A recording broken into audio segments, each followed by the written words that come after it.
சிவனுடைய பூஜைக்குத்தானே நீராட இருக்க வேண்டும் சொல்லி பத்தினியும் பெண்ணாகப்பட்டவள் மண்ணைத்தானே ஒரு முடியாகத்தான் பிடிச்சாள்.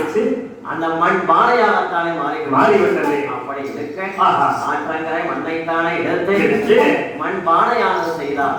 பத்தினியா நீரெடுக்க பச்சை பானைகளானே நீரெடுத்தாள். அப்படி அந்த பச்சை பானைகளானே நீராவது எடுத்து தன் கணவனுக்குத்தான் விடமண்ணை அந்த பானையத்தானே நீராவது எடுத்து தலைமையில் தானே தூக்கி வைக்கும் பொழுது கணவன் இருக்கும் ஆசாமி மாறா